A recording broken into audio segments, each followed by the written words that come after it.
अनेक आहेत आणि या सगळ्या कारणांचा आवाज गेला। या सगळ्या हॅलो हॅलो हॅलो या सगळ्या कारणावर पत्रकारांशी बोलण्यासाठी, कारण हे सरकार येऊन 2 वर्ष होत असताना हे सरकार कशा पद्धतीने राज्याच्या विरोधात, शेतकऱ्यांच्या विरोधात, कष्टकऱ्यांच्या विरोधात, युवकांच्या विरोधात आहे, भ्रष्टाचारी टक्केवारीचं हे सरकार आहे। मग त्या विषयावर या अधिवेशनात महाविकास आघाडी असेल, शिवसेना असेल, कशा पद्धतीनं भूमिका मांडणार आणि शेतकऱ्यांची आणि ओव्हरऑल महाराष्ट्राची सद्यस्थितीवर आपल्याशी संवाद साधण्यासाठी शिवसेना पक्षप्रमुख माननीय उद्धवजी ठाकरे साहेब आज शिवालयात आलेले, सोबतच शिवसेना नेते, विधानसभेचे सदस्य माननीय आदित्यजी ठाकरे साहेब, सुनीलजी प्रभू, अजयजी चौधरी, सचिन भाऊ, सर्व आमदार मंडळी इथं आहेत, नितीनजी आहेत, उदयजी आहेत, कैलासजी आहेत, लटकेताई आहेत, ठाकरेताई आहेत। मी सगळ्यांचं स्वागत करतो आणि माननीय उद्धवजी ठाकरे साहेबांना विनंती करतो की आपण पत्रकारांशी संवाद साधावा।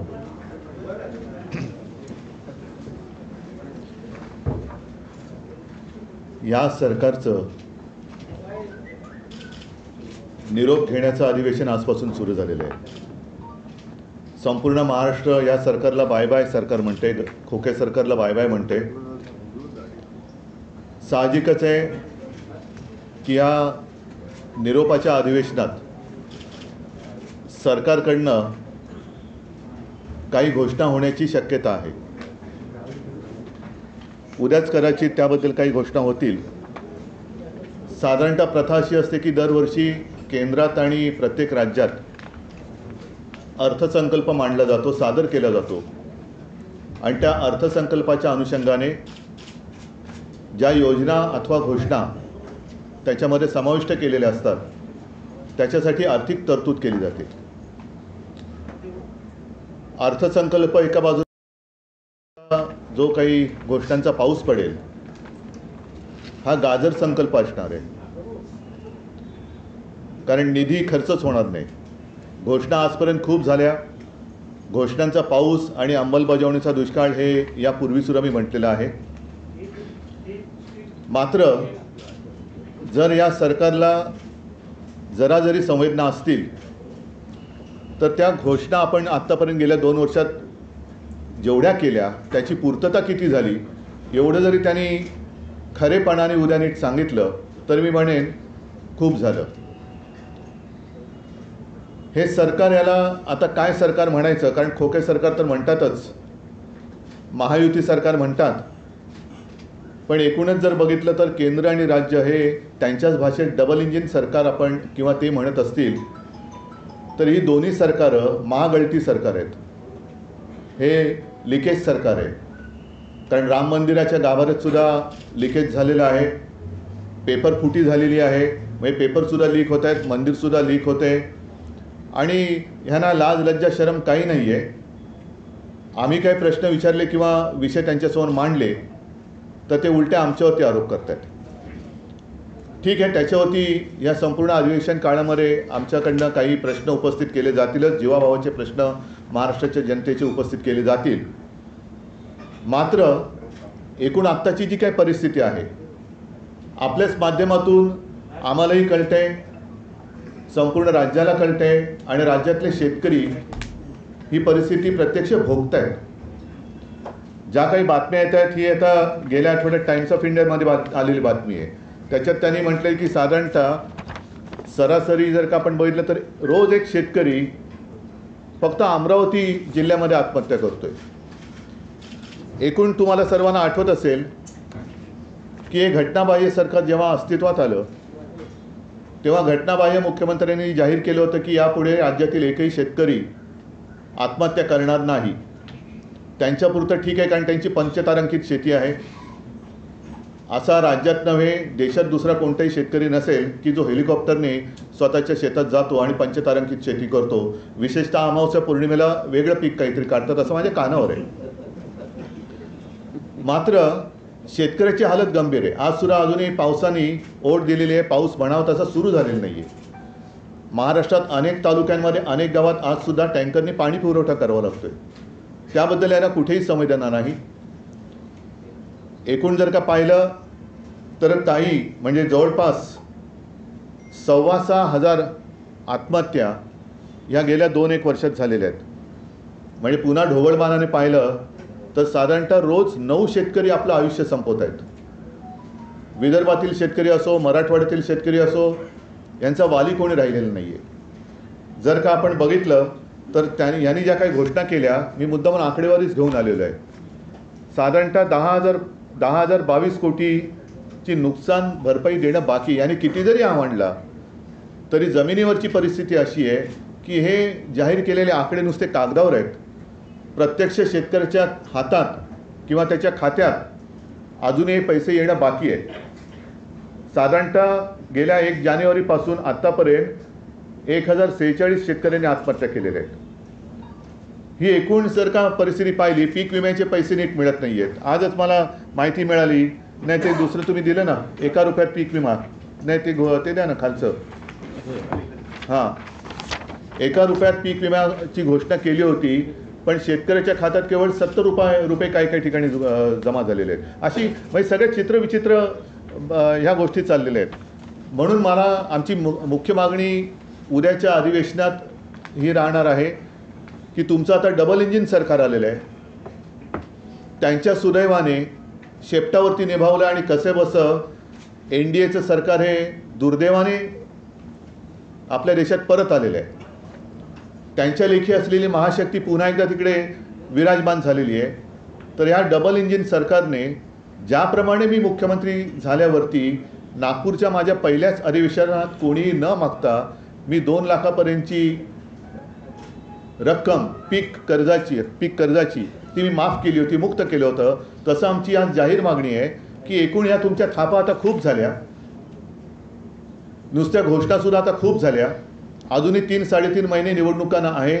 तर तात्काळ शेतकऱ्यांची कर्जमुक्ती जाहीर करून निवडणुकीच्या आत तुम्ही ती अंमलबजावणी करा. कारण नाहीतर आपल्याला हेही माहिती आहे, आम्ही ज्या वेळेला देवेंद्र फडणवीस यांच्यासोबत सरकारमध्ये होतो त्यावेळेला त्यांनीसुद्धा एक कर्जमुक्तीची घोषणा केली होती, जी अद्याप चालू आहे, पूर्णच झाली नाही. आम्ही जी केली होती ती योजना कर्जमुक्तीची तर पूर्ण केलीच. दुर्दैवाने करोनाचं संकट आलं. त्या काळामुळे 50,000 रुपये प्रोत्साहनपर राशी जे नियमित कर्ज परतफेड करणाऱ्या शेतकऱ्यांना आम्हाला द्यायची होती ती आम्ही देऊ शकलो नव्हतो, कारण यांनी गद्दारी करून सरकार पाडलं. पण ती रक्कम यांनी अडवून ठेवलेली आहे. तर नुसत्या घोषणा करू नका.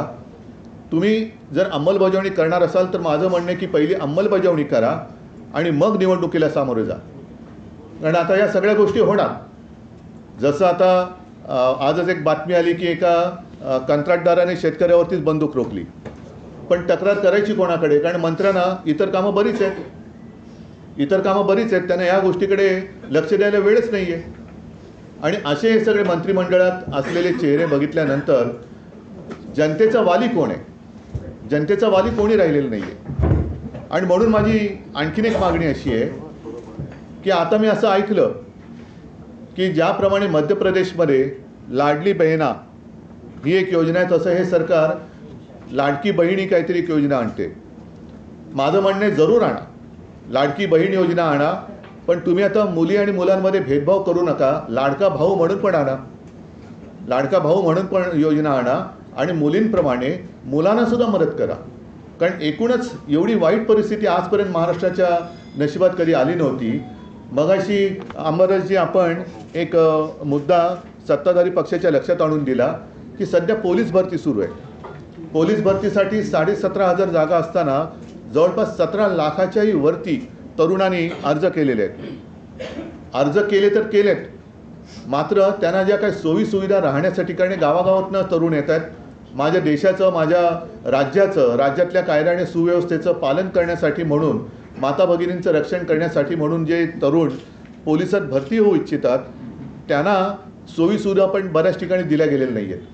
अनेक ठिकाणी जसं जोगेश्वरी येथे ब्रिजखाली ही मुलं झोपत आहेत, काही ठिकाणी झाडाखाली झोपत आहेत, कसलीही काही सुविधा नाही आहे. तर मग ह्या सगळ्या गोष्टी जर का बघितल्या तर बेकारी वाढत चाललेली आहे. आणि त्यांना कुठेतरी दिलासा जर देणार असेल तर तुमचं डबल इंजिन सरकार मी पुन्हा पुन्हा म्हणतोय, कारण त्याचे बऱ्याच वाफा तुम्ही आत्तापर्यंत सोडलेल्या आहेत. तर ह्या गळती सरकारने डबल इंजिन त्यांचं जे केंद्रात बसलेले त्यांची मदत घेऊन एकतर माझ्या राज्यातल्या शेतकऱ्यांना कर्जमुक्त केलंच पाहिजे. दुसरी गोष्ट, लाडकी बहीण जर काही योजना तुम्ही आणत असाल तिचं आम्ही स्वागत करतो आहोत, पण लाडका भाऊसुद्धा योजना आणा आणि त्यांनासुद्धा जसं तुम्ही माझ्या माता भगिनींना लाभ देणार आहात तसं माझ्या भावांना पण द्या. तुम्ही भेदभाव करू नका, कारण महिला आपल्या आता तो काळ गेला, जुना काळ गेला. आता महिलासुद्धा कर्तृत्ववान झालेल्या आहेत, सक्षम झालेल्या आहेत आणि त्यासुद्धा जसे करता पुरुष असतो तशा अनेक घरात करती महिलासुद्धा असते. तर महिला आणि पुरुषांमध्ये भेदभाव न करता ह्या योजना दोघांसाठी तुम्ही आणा. अशा अनेक काही गोष्टी आहेत.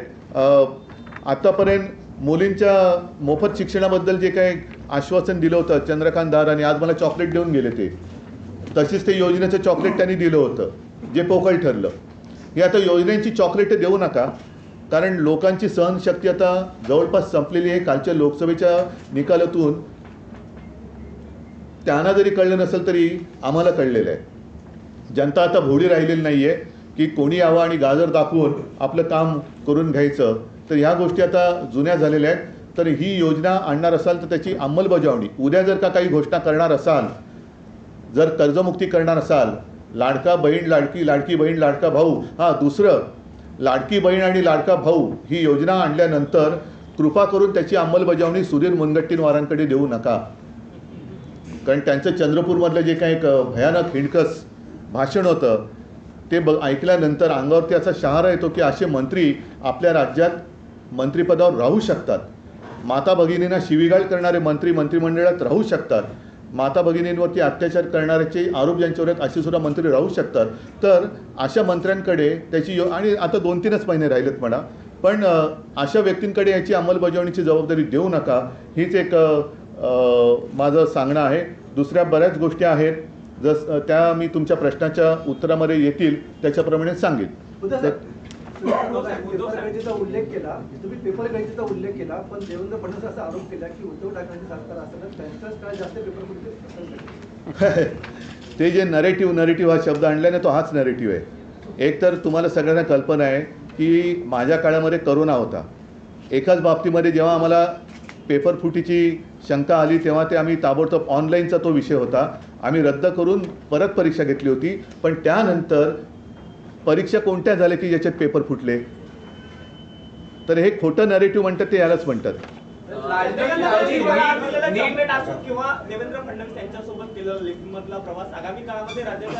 आता लिफ्टमध्ये मी आणि देवेंद्र फडणवीस एकत्र होतो. अनेकांना असं वाटलं असेल ते गाणं आहे ना, नाना करते प्यार, म्हणजे त्यांचा पाटोळ्यांशी काही संबंध नाही. नाना करते प्यार म्हणून तुम्हीच कर बैठे असं काही नाही आहे. ती एक योगायोगाने झालेली अनौपचारिक भेट होती. आणि म्हटलं तर असं म्हणा, मगाशी कुठे दिनेश मग बोलले की भिंतीला कान असतात आणि लिफ्टच्या भिंतीला कान नसतात. त्याच्यामुळे तुम्ही एक चांगली सजेशन केली की यापुढे आमच्या गुप्त बैठका आम्ही लिफ्टमध्येच करू. उद्धवजी, पुणे विद्येचं माहेरघर आहे, मात्र गेल्या काही दिवसांमध्ये ड्रग्सचं प्रमाण एवढं वाढलं आहे, पुण्यामध्ये असेल किंवा नाशिकमध्ये असेल, यावर कोणतेही उपाय केले जात नाही आहे. पूर्ण राज्यातून मुलं शिकण्यासाठी फक्त पुण्यात येतात आणि खूप चुकीच्या पद्धतीने हे जात आहे, कारण का पब आणि ड्रग्स ही संस्कृती आता पुण्यात सुरू झाली आहे.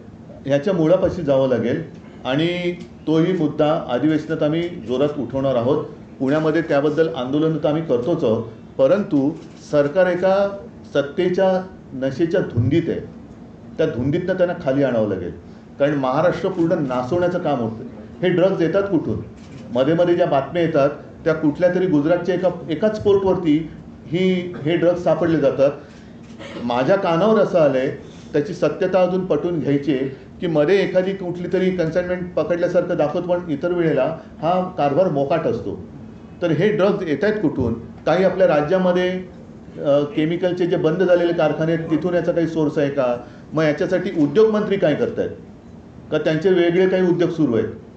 तर हे बंद असलेले कारखाने इकडे कोण इन्स्पेक्शन करत आहे का? यांचे जे काही कारभारी आहेत, अधिकारी आहेत, ते तिकडे पाहत आहेत का? अशा अनेक गोष्टी आहेत. पण हे जे काय ड्रग्सचं प्रकरण आहे, मला असं वाटतं याच्यामध्ये सर्व पक्षीयांनी कारण ही महाराष्ट्राची पिढी आणि महाराष्ट्राचं भवितव्य नासवणारी गोष्ट आहे ड्रग्ज.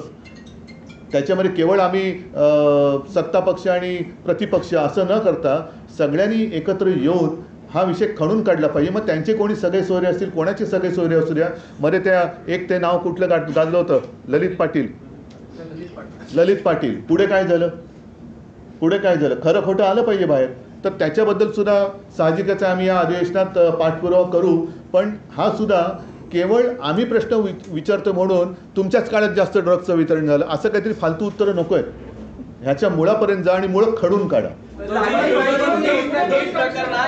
नीट प्रकरणामध्ये जे परीक्षेचे पेपर लीक झाले त्यामध्ये महाराष्ट्रात जर पाहिलं तर अनेक व्हॉट्सअप ग्रुपच्या माध्यमातून विद्यार्थी त्याला बळी पडलेले आहेत. दलालांचं मोठं रॅकेट. व्हॉट्सअप इंडस्ट्री सगळ्यात मोठी कोणाची आहे?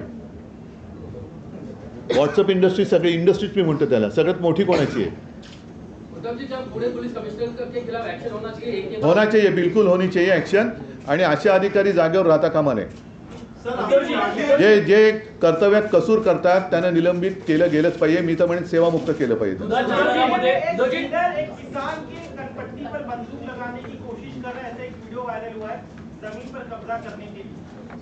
पुणे में ना, वही तो मैंने बात कही. और हमारे जिन्होंने मुझे चॉकलेट दिया आज, शायद आप भी थे, चश्मे दिन गवाह, तो आप भी थे.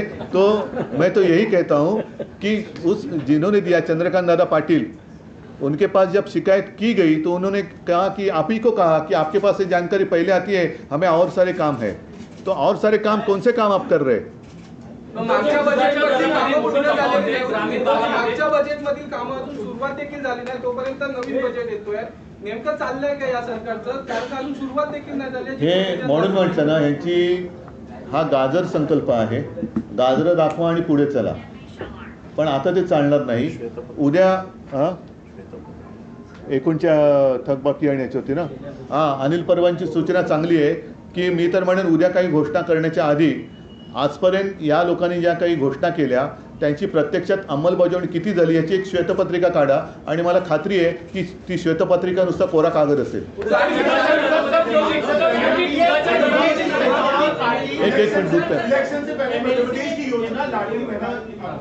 मैंने जैसे कहा कि मध्य प्रदेश में जैसी चल रही है एक योजना लाडली बहना, तो मैं कह रहा हूं कि आप भेद क्यों कर रहे हैं?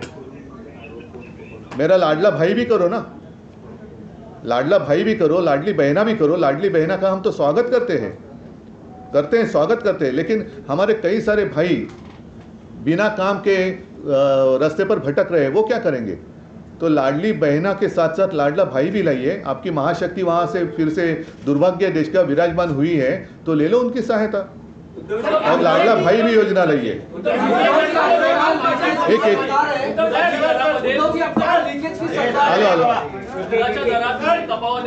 ग्रामीण भागात शेतकऱ्यांना 27 रुपये दूध मिळत आहे, भाव मिळतो त्याचा. मात्र मुंबईमध्ये 54 ते 55 रुपये. नाही, आज मला जी माहिती मिळाली की दुधाची भुकटी सुद्धा ही जवळपास इम्पोर्ट ड्युटी कमी किंवा माफ करून आयात केली जाते. त्याच्यानंतर दुधाची भुकटी पावडर, दूध पावडर ही आयात केली जाते. मी जेव्हा मुख्यमंत्री होतो तेव्हा आपण ती भुकटी ही आपल्या कुपोषित बालकांना मोफत वाटण्याची एक योजना आणली होती. आता ती आयात करावी लागते. आणि इथे तर दुधाचे भाव म्हणजे जे दूध उत्पादक जे शेतकरी आहेत त्यांच्या पोटावरती पाय. हा जसं कांदा उत्पादकांना तुम्ही निर्यात बंदी केली, तसं या शेतकऱ्यांचं दूध किंवा दुधाची पावडर याची काही हे न करता तुम्ही त्यांना आयात शुल्क कमी किंवा रद्द करून, ती आता कन्फर्म करतो मी, आयातीची परवानगी दिली जाते. त्याच्यानंतर सूर्यफूल आणि मोहरीचं पण जवळपास 3 लाख टन तेल हे आयात शुल्क न लावता हे आपण आणतोय. मग हेही शेतकरी मेले. मग सरकार आहे कोणाचं? एक तर तुम्ही नुसत्या घोषणा करताय, शेतकऱ्यांना कुठेही मदत मिळत नाही आहे, विम्याचे पैसे मिळत नाही आहेत. आता काल परवाकडे घटनाबाह्य मुख्यमंत्र्यांनी प्रशासनाला आदेश दिले 5 दिवसात नुकसान भरपाई करा.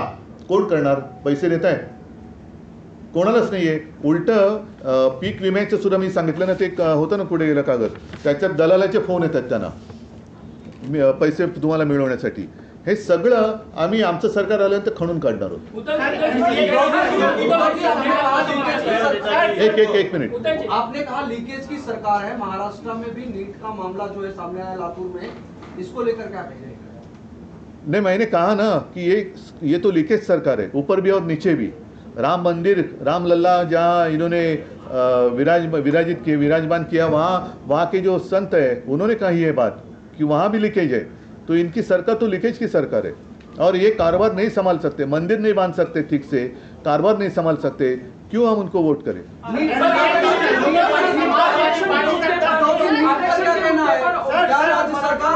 आरक्षण के मुद्दे पर ओबीसी और मराठा आमने सामने है. हमने देखा था कि बिहार में जातीय जनगणना को लेकर उन्होंने पहल की थी.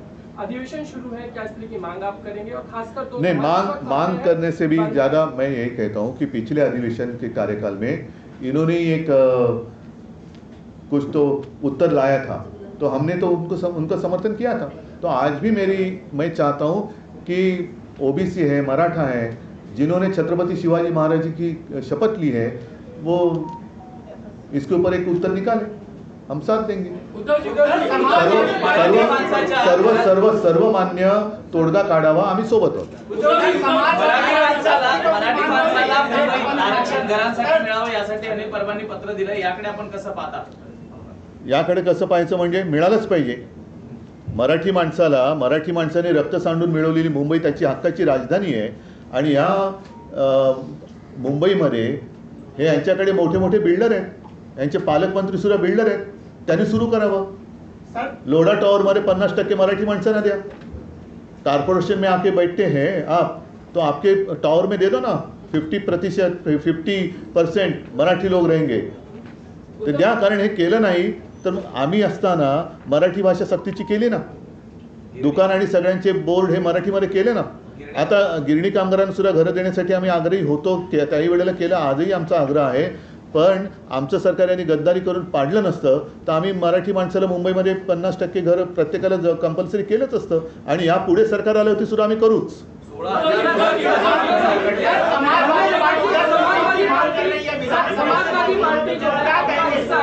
समाजवादी पार्टी आपका हिस्सा है, वो मांग कर रहे हैं कि 5% आरक्षण जो महाविकास आघाड़ी उस वक्त आघाड़ी सरकार ने दिया था, वो हमारी मांग मान ली जाए तो ही आगे जाकर आपके साथ काम कर पाएंगे. यह बुआसी मार्गी की मांग है. पहले प्रधानमंत्री जी क्या करना चाहते हैं, क्या करेंगे? चंद्रबाबू ने जो की है बात, क्या उनका समर्थन मोदी जी कर रहे हैं क्या, नीतीश जी का कर रहे हैं क्या? तो वो ऊपर वाले क्या करते हैं वो देखेंगे. उद्धव जी संजय राऊत असं म्हणत आहे की आगामी विधानसभा निवडणुकांच्या पार्श्वभूमीवर महाविकास आघाडीने मुख्यमंत्री पदाचा चेहरा जाहीर केला पाहिजे. मुख्यमंत्री पदाचा चेहरा न जाहीर करता सामोरं जाणं हे माझं पहिलं मत असं आहे. प्रश्न उत्तर घेतो आणि लोकसभेला उद्धव ठाकरे यांनी जे काम केलेलं आहे ते महाराष्ट्राने पाहिलेलं आहे. बरोबर आहे. पहिल्या प्रथम महायुतीमध्ये त्यांच्या अपयशाच्या धन्याचा चेहरा समोर येऊ द्या, कारण ते एकमेकाकडे बोटं दाखवते, तुमच्यामुळे आम्ही पडलो, त्यांच्यावर तो चेहरा येऊ द्या. आमचा महाविकास आघाडीचा चेहरा योग्य वेळेला आम्ही आणू आणि आमच्या महाविकास आघाडीचा चेहरा माझा महाराष्ट्र आहे. त्याच्यामुळे पहिलं मला वाटतं आमच्या वर्धापन दिनाच्या भाषणात बोललो, वाजवले ना 12 आता जाऊ द्या ना घरी. तर आता त्यांच्याकडनं अपयशाचा धनी कोण हा चेहरा पहिला नक्की होऊ द्या. आमचा मुख्यमंत्री पदाचा चेहरा आम्ही करू द्या.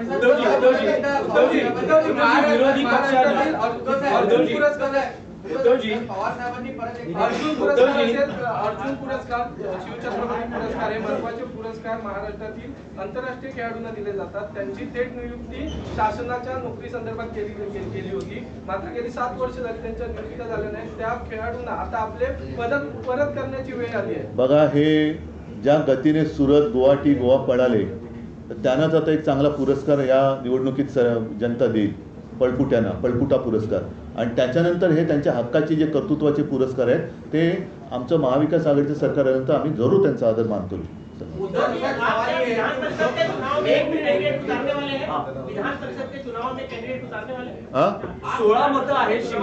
हो, उतरवणार ना, कारण 11 जागा आहेत. आम्ही तिन्ही पक्ष, शिवसेनेचा एक येऊ शकतो, NCPने जर नीट गणित मांडलं तर NCPचा एक शकतो आणि काँग्रेसचा एक येतोय. त्याच्यामुळे तिन्ही पक्ष जर का आपापली मतं, आमची तर ठाम आहेतच आणि वरची कॅल्क्युलेशन ही काही सांगण्याची नसतात.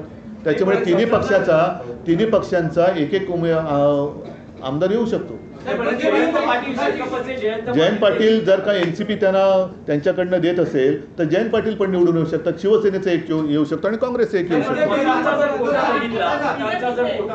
शिवसेनेकडे 16 मतं आहेत, एनसीपीकडे 13 आहेत आणि काँग्रेसकडे 44 आहेत.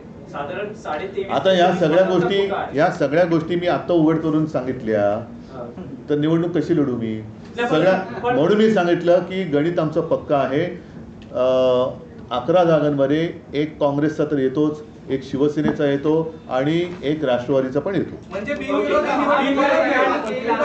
आता बिनविरोध आता आम्ही लढतोय आणि 11ची जेव्हा आम्ही 3 एकेकाची खात्री घेतोय त्यावेळेला साहजिकच आहे त्यांची मतं कशी सांभाळायची त्यांच्यासमोर प्रश्न आहे. कारण सगळे आता या लोकसभा निवडणुकीनंतर हालचाली बऱ्याच सुरू झालेल्या आहेत. चला ठीक आहे, एक थांबून एक मोफत शिक्षणाचं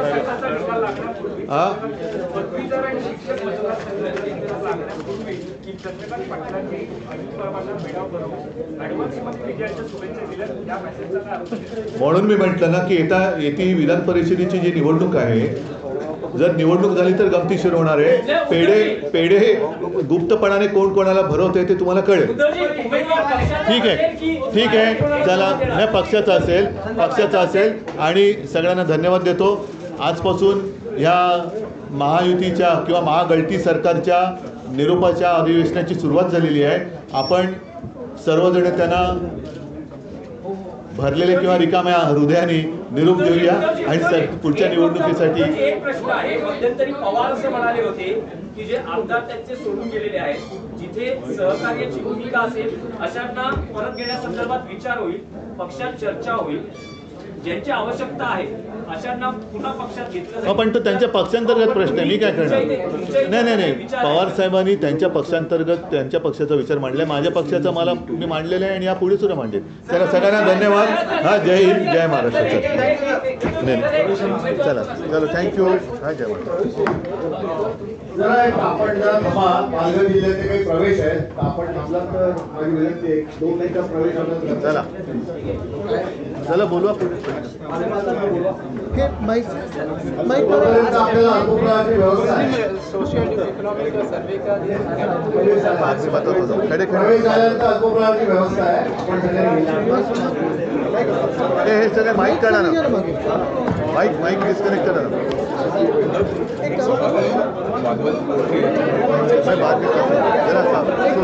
हे काढा जरा हर्षद.